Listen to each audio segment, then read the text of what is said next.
edition is brought to you by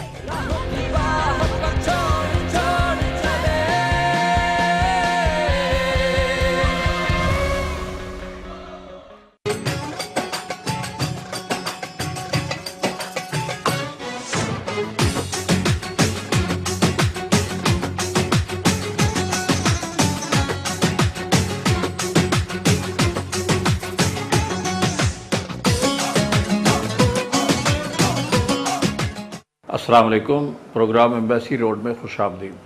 नाज़रीन, आज हमारे इस प्रोग्राम में हमारे मेहमान हैं पाकिस्तान में फ़लस्तीन के सफ़ीर जनाब वलीद अबू अली, और वो एक बहुत मंजे हुए सफारतकार हैं। पाकिस्तान में कई साल से वो अपने फ़राइज़ अंजाम दे रहे हैं। उनसे हम पाकिस्तान और फ़लस्तीन के ताल्लुकात के हवाले से बात करेंगे और मशरिक़ वस्ता में जो सूरत हाल उभर रही है उस पर बातचीत करेंगे और उनसे पूछेंगे कि इस वक्त मशरिक़ वस्ता में जो नाजुक सूरत हाल है उससे निमटने के लिए क्या सफारती कोशिशें की जा रही हैं। Ambassador, thank you very much for joining us in this program. It's my great pleasure to have you always. And first I say Assalamu alaikum to all our viewers, and I wish Pakistan and the Pakistanis an Eid Mubarak. Thank you, Ambassador. A lot of developments have taken place in Middle East. Specifically, the Al-Aqsa Mosque has been attacked by Israelis, and they have not allowed Palestinians and Muslims to pray there, and there were scuffles, there were fights. Many Palestinians laid down their lives. Has the situation improved there? Well, let me say yes and no. The latest Israeli aggression against Bayt al-Muqaddas, against Al-Aqsa Mosque, for the first time since 1967, Al-Aqsa Mosque was closed and Palestinians and Muslims were not permitted to go and offer a prayer for almost a week. Azan were banned, Yes. were not allowed. The Israeli measures were absolutely unacceptable, not just by the Palestinians or by the Arab world, by all Muslims and all those human rights fighters around the world. Unfortunately, within the Israeli community, there are groups led by the settlers who believe that they have the right to share part of Al-Aqsa Mosque, similar to what they have done in Al-Haram al-Ibrahimi in Hebron, the city of Hebron, where they had divided the masjid in Hebron time-wise and place-wise. They took almost 2/3 of the mosque and become under the Jewish control in Hebron. And there are so many days and dates where they do not allow Muslims to go and offer praise in Al-Haram al-Ibrahimi in Hebron. And that's actually what they are trying to do in Al-Bayt al-Muqaddas, in Qibla Awwal, in Al-Masjid al-Aqsa. And our Palestinian people, those who lives in Jerusalem, around Jerusalem, and all over the Palestinian territories, were had, I can say, the third intifada to face the Israeli aggression, which the Israeli government, the Israeli people, they never expected such a reaction from the Palestinian people. Of course, the great support of Muslim leaders, the Muslim Ummah, although Arab countries and many of the Muslim countries are busy with so many other priorities, with so many other challenges. Yes. But I think the issue of Al-Bayt al-Muqaddas is a top priority issue for all Muslim Ummah. Ambassador, the son-in-law of President of US, Mr. Trump, Donald Trump, Mr. Kushner. Yeah, Mr. Kushner is active in reviving the peace process or the process of negotiations in Middle East to find a solution to the problem. To what extent he will be able to succeed in reviving that process or producing some positive results? Well, before talking about Mr. Kushner and his visit this week, to the Middle East, and he did tour so many of the Middle Eastern countries, Egypt, Jordan, Saudi Arabia, Qatar, Israel, and our Palestinian territories as well. Let me go back to the visit of Mr. Donald Trump, President of the United States of America, to the region when he started his visit in Saudi Arabia, and then he visited Israel, and he visited our territories. He met with our president in Bethlehem, and he highlighted that it's the American administration's interest to reactivate the peace talks and peace negotiation. But let me be clear, and let me emphasize, unfortunately, the American administrations through President Trump were unclear at all whether they are in favor of the two-state solutions or the one-state solution or the non-state solution. So this was there not was clear. No roadmap. Yeah, it is not. They never clarified Yes. what kind of solution.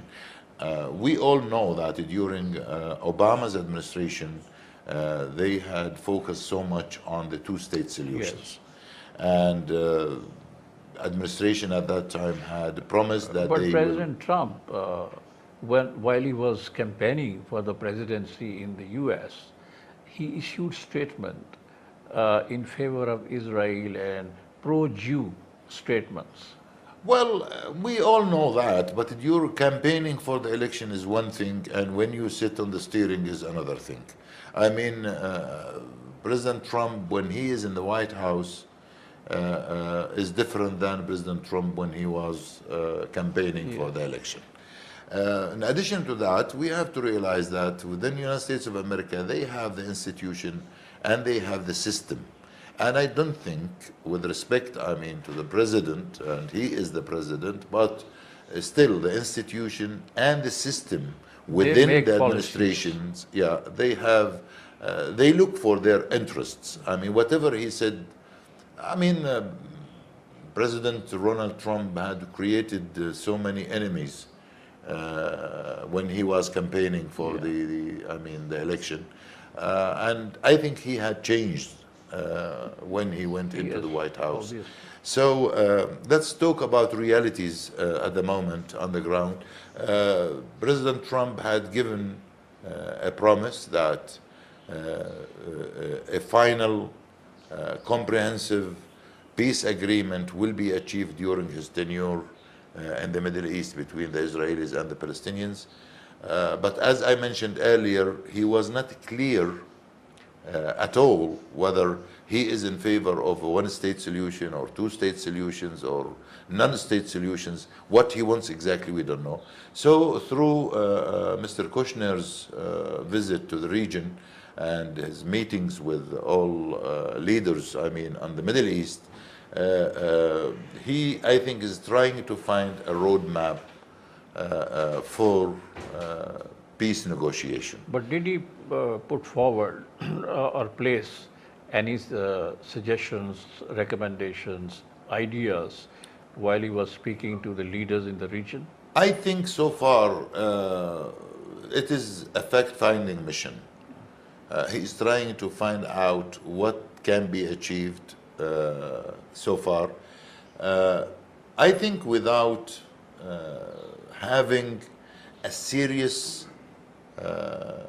involvement of the American administration by having pressurize the Israeli Prime Minister to stop expanding and creating settlements on the Palestinian territories.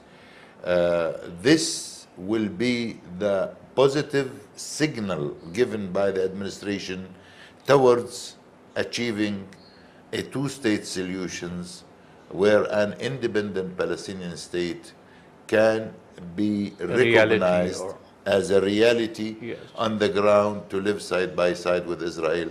And I think the American administration and the international community knows very well that without recognizing an independent Palestinian state on 26% of the historical Palestine, peace will never be achieved in the region. But the issue of settlers, the settlements, despite the fact that Israelis made commitments in the past that they will not allow more settlements, not allow more settlers to come and make settlements on Palestinian territory, they never kept their promise. Settlements and the settlers' behavior in our territories have been condemned by the international community, by the international law. All these settlements are considered illegal and it's against the international law. And the Israelis themselves knows very well that this is not acceptable, and any Palestinian, independent Palestinian state can't survive with these settlements, which accommodate almost 750,000 of Israeli settlers. To be able to achieve security, stability in the region, I think the Israelis have to admit and realize that these settlements are against any future settlement between the Israelis and the Palestinians. Ambassador, as you mentioned that many countries, Islamic countries, Muslim countries in the region, they are engaged in their own internal problems, challenges. So one assessment by the experts of the region is that because the majority of the Islamic countries or Muslim countries in that region are internally engaged, their focus is on the resolution of their internal crisis, and the Israeli leadership is benefiting from that situation. Definitely, I mean, Benjamin Netanyahu and his government, the Israeli cabinet at the moment, are benefiting a lot out of the chaos situation that we are suffering as a Muslim Ummah. The Israelis are the only winners out of what's going on among the Arab world as a result of what is called in between two brackets the Arab Spring, from Tunisia to Libya, through Egypt to Syria, through Iraq to Yemen. We all, as Arab countries, are losers, and Israel is the winner.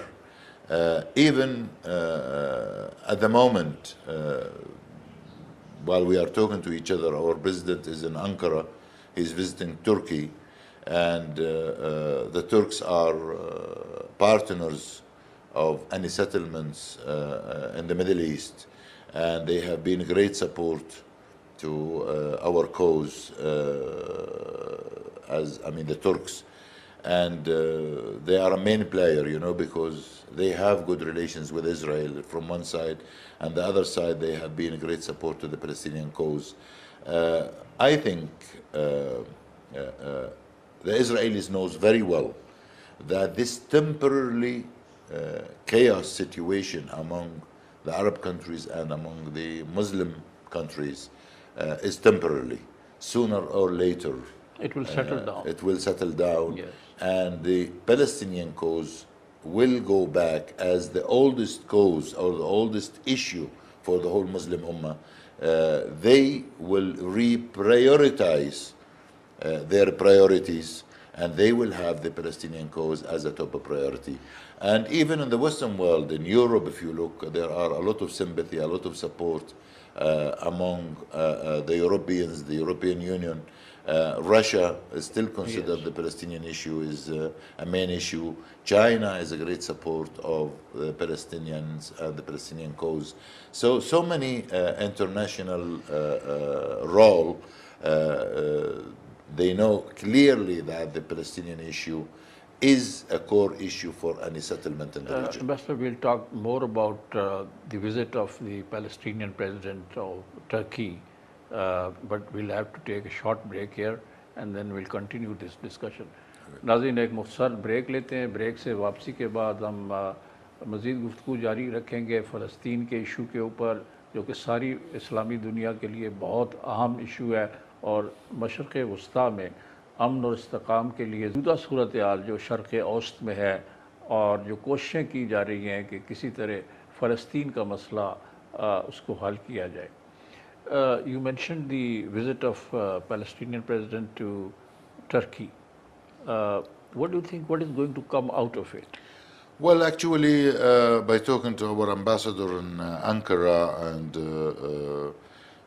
through a few cables I had received, our president, as I said, Turkey is a main player in the Palestinian issue, and they are involved in our internal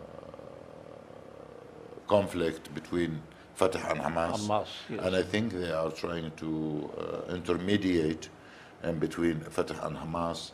And as you know, that they maintain good link with Hamas, although Turkey still recognize the legitimacy of the Palestinians through President Mahmoud Abbas and through the PLO as the only representative of the Palestinian people.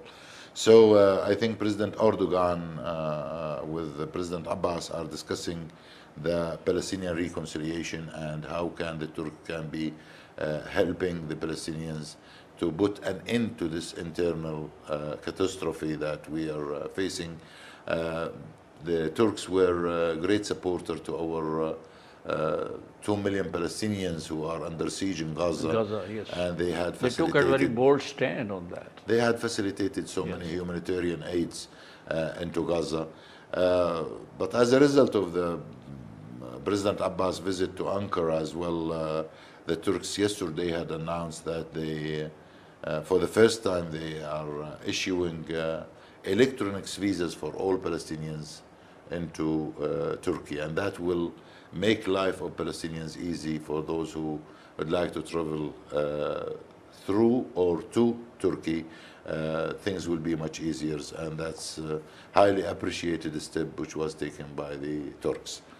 Again, as we know, Turkey is maintain good relations with Israelis, and they can have some pressure on the Israeli government trying to convince the Israelis from one side and trying to help Kushner and the American administration from the other side through their role of reactivating the peace process in the Middle East. Turkey maintained good relations with many of the Arab countries.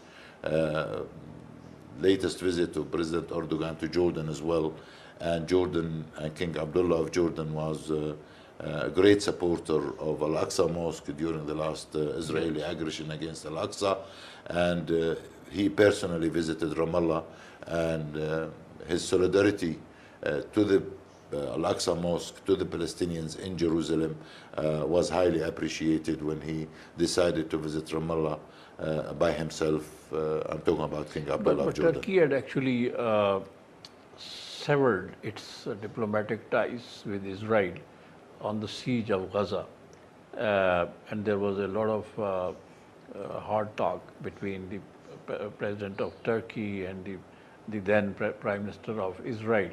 So have they normalized the situation? I don't think it's been normalized. The diplomatic relations between Turkey and Israel is back to normal, but there are still some tension in so many issues. And as you know, the Israelis interfere so much, not just in Turkey, in so many countries. And if we take an example with the latest Israeli behavior through the Israeli embassy in Amman and what they have done against the Jordanians, where they killed, I mean, 2 Jordanians on the Jordanian territories, and the diplomatic relation with Jordan as well went very bad. And I think still the embassy of Israel in Jordan still not back to ambassador Operation, still yes. did not go back to Amman. So back to your question, yes, the Turks and Turkey tried and are trying to help our Palestinian people as much as they can through facilitating some humanitarian aids to Gaza, trying to lift the siege against 2 million Palestinians who have been suffering, witnessed by the international community for about 10 years now. 2 million people in Gaza have been under siege, and they are suffering on daily basis. Even the very basic humanitarian needs in terms of health, education, food, whatever needed for Gaza. And that's where we do blame, as Palestinians, the international community's double standards. Which nation can accept having 2 millions under siege for Yes, it's unthinkable. 1 decade almost? But Ambassador, European Union has been a very strong advocate of two-nation theory or two-state solution of Palestinian problem, and they've supported you, and they also raised the voice of concern on the human rights violations by the Israelis. So what's their attitude now? Well, the European Union, through the international human rights institutions, all the United Nations institutions are represented on the ground in Palestine, and on a daily basis they witness the violation of the international law, the violation of the human rights. But as I said, earlier, unfortunately, the double standards which we are suffering, we are victims of the double standards. Yes. I mean, although Europe and the European Union are a main partner of the quartet, what we call it, which used to sponsor the peace talks and the peace negotiation between us and the Israelis, and a lot of sympathy with the Palestinians comes from Europe. Street in Europe is very sympathizer with the Palestinian cause. But some of the European governments who are still, committed to support Israel, and that's because of the powerful Jewish lobbies, in some of the European countries. Exactly. But we do believe that sooner or later the international community is very supportive and sympathizer with the Palestinians and the Palestinian cause. Overall, the Islamic world, including Pakistan and non-Arab countries, do you think they are active and they're playing their role in the solution or in the resolution of the crisis that exists in Middle East because of the intransigence of Israelis? Well, let me frankly talking to you, OIC, which is the umbrella for all Muslim countries, are a main partner for the Palestinian cause. And on the international community's level, whenever there is a vote towards any of the Palestinians' causes, OIC always a great support to the Palestinian cause. Talking about Pakistan, I think regardless of which political party is in Pakistan, which government is in power in Pakistan, I think Pakistan's solidarity to the Palestinians is 100% there. Nobody can question how support Pakistan and the Pakistanis to the Palestinian cause. And even on the international levels, in the United Nations General Assembly and Security Council, whenever the Palestinian cause is raised, Pakistan is always a great support to that. And I can't complain. I'm so proud of the great support of Pakistan. Now, some of the Islamic countries, they have some other priorities, they have some other challenges. Like if we look, as I did talk too much about Turkey, but we still have to consider that many of the other Muslim countries like in the Far East, Indonesia, Malaysia are great support as well to the Palestinian cause. Although many of the Arab countries are facing so many challenges, but when it comes to Palestine and the Palestinian cause, I think They extend full support. yeah, a full support is not negotiable. Last meeting between, which took place on the foreign ministers level in Cairo, between our foreign minister with Egypt and Jordan, they had prepared for Mr. Kushner's visit, and they've agreed on one agenda on what we need to do, raise up what we need to talk with the American administration. So cooperation and coordination among the Muslim countries is there, and we always we are appreciating their backup and their support to the Palestinian cause. Within Israel, there used to be some voices of sanity. Israelis, some human rights organizations, some people, they were supporting the Palestinian cause. They wanted the two-state solution to this crisis. Have those voices died down, they're weakened, or they're still there?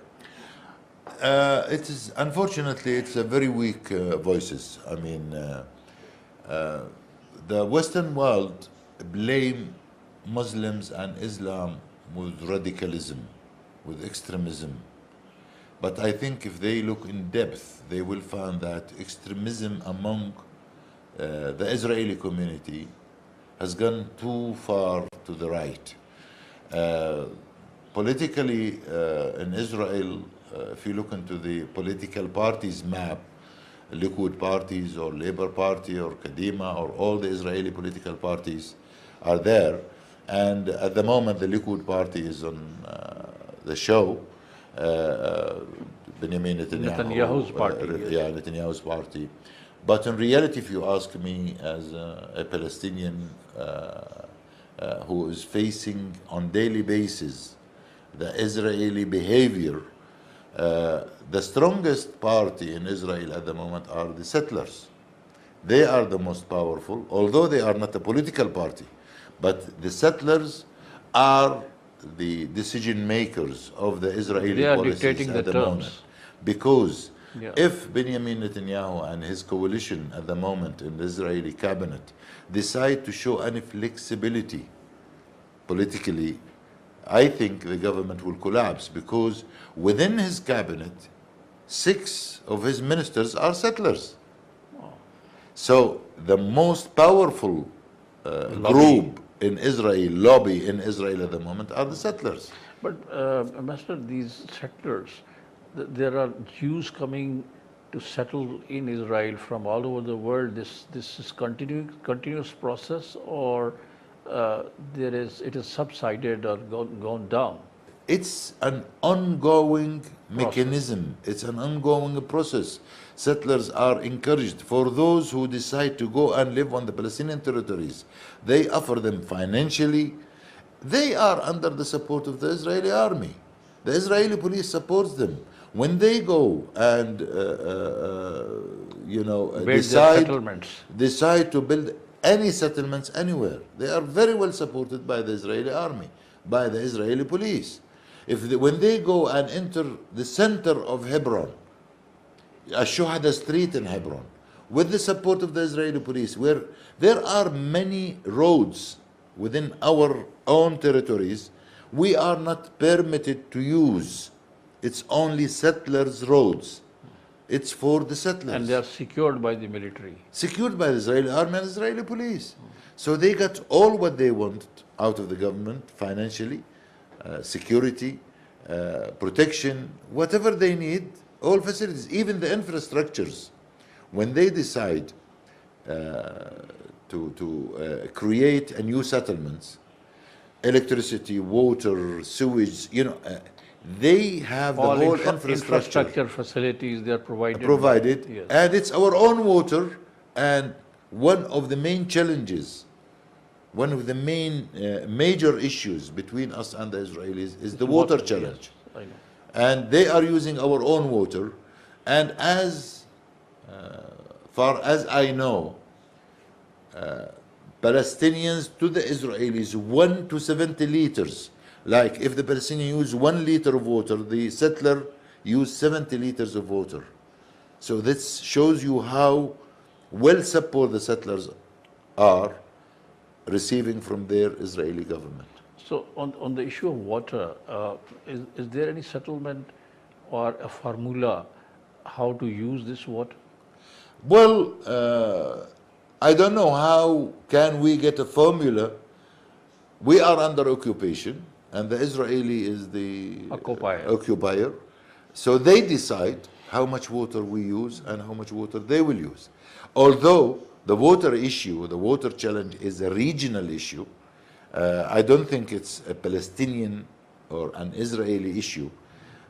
The water issue within the region must be sorted out among all countries within the region.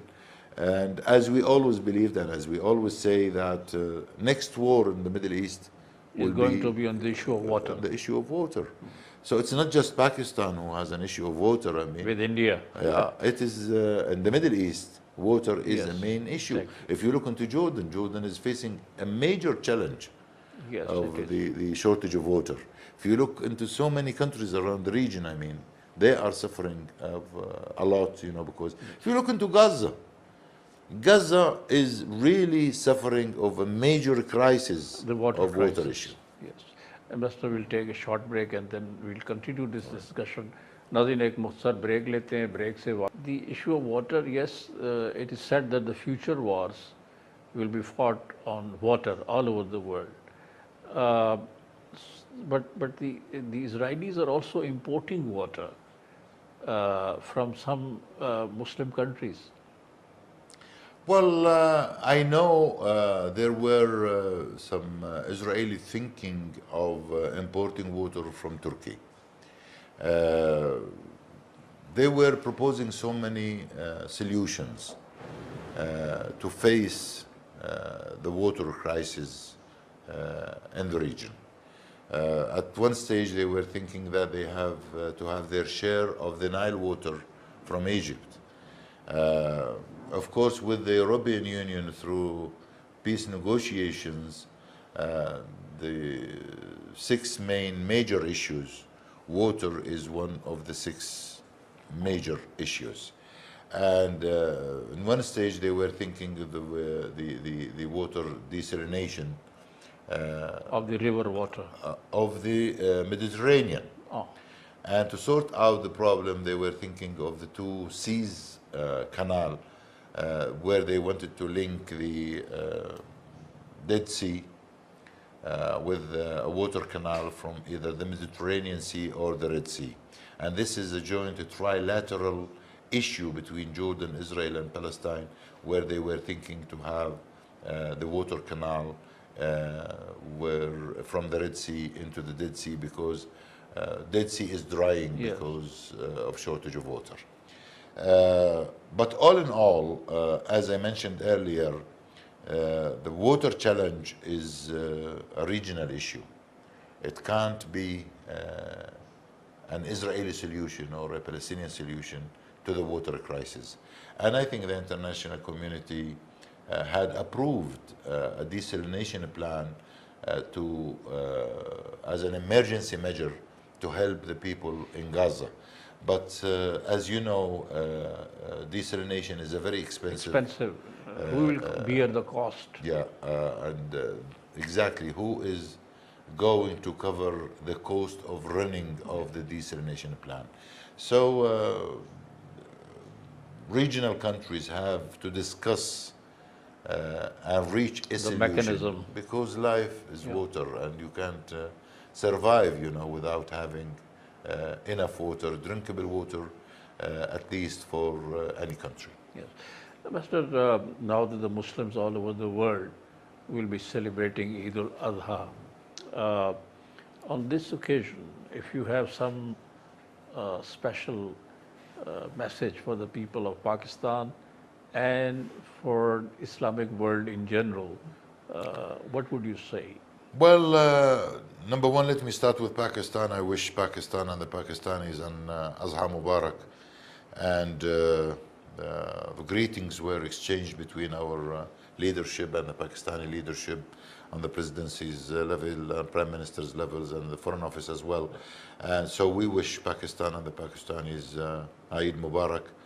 And we pray for Almighty Allah that the whole Muslim Ummah, since they are able to gather in the biggest and the huge conference in Mecca al-Mukarramah around Al-Kaaba, where all Muslims are unified. We pray for Almighty Allah that this Ummah can be unified and be a one Ummah, face the challenges and work for the benefit of all Muslims around the global. Since we all know and we believe that Islam is the religion of peace, religion of humanity, religion of rights, religion of fairness. So can we, on behalf of all Muslims around the world, say that we want to live in peace and we want to enjoy peace, although a very negative image was given in particular to the Western world about Islam and Muslims. I think Western world has to understand that Islam and Muslims are the holder of peace and humanity, and we care about others. They try to link terrorism with Islam, extremism with Islam, violence with Islam, and I think we are, as a Muslim Ummah, we are victims of extremism, victims of terrorism. Yes, state and terrorism. We paid the bill, I think, as much as Pakistan had paid a huge bill, I mean, by terrorists and terrorism. Master, this Eid al-Adha, also underlines the importance of sacrifice. Although we sacrifice animals on this occasion, but it also kind of enhances the spirit for sacrifice. So that's the message for the Muslim world. Well, I think there's a clear ayah, clear paragraph in Holy Quran. Although we sacrifice the animals, Allah subhanahu wa ta'ala is not benefiting out of its blood or its meat. The message when Sayyidina Ibrahim alayhi salam had sacrificed for his son Ismail, and he was asked by Almighty Allah subhanahu wa ta'ala to do so, it was a clear message that to save a human life, we sacrificed the animal. Yes. And that's the clear message, you know, or the principle of sacrificing during Eid al-Adha. So during this Eid, with those who are able to sacrifice, because there are so many poor Muslims who cannot afford even to sacrifice, I think it's the time for all those who can afford to sacrifice to remember the Those poor poor ones, people, yes. and share with them what they can't afford to do. All in all, as I said, I believe that Islam is a religion of equality, fairness. We have to be fair and equal among ourselves before we think of somebody else. And then our message to the international community will be clear if we are great supporters of each other. Thank you ambassador. नाज़रीन, आज इस programme में आपने हमारे मेहमान फ़लस्तीन के सफ़ीर जनाब वलीद अबू अली की गुफ्तगू सुनी। उन्होंने फ़लस्तीन के मसले के ऊपर ताज़ा तरीन जो पेशरफ्त है और अमरीकी सदर डोनाल्ड ट्रंप के दामाद जो है मिस्टर कुशनर, उनकी सरबराही में कोशिश हो रही है कि फ़लस्तीन के मसले को हल किया जाए और दो रियासती हल जो है, जो एक अरसे से ज़ेर बहस है, उसके इम्कानात का जायज़ा लिया जाए। इस पे उन्होंने बात की है। और सदर महमूद अब्बास के दौरे तुर्की पे उन्होंने बात की है और उन्होंने कहा है कि इस्लामी दुनिया इस वक्त अपने दाखिली चैलेंजेस का शिकार है, लेकिन फ़लस्तीन का मसला सबसे तरजीह का मसला है, तरजीही बुनियादों पर सारी इस्लामी दुनिया इस मसले का हल चाहती है। इसी के साथ ये प्रोग्राम ख़त्म होता है। जावेद सिद्दीक को इजाज़त दीजिए। खुदा हाफिज़। Thank you, Ambassador. It's a pleasure talking to you. Thank you, sir. Thank you very much, and we wish you Eid Mubarak, and your team as well. Thank you very much. Very kind.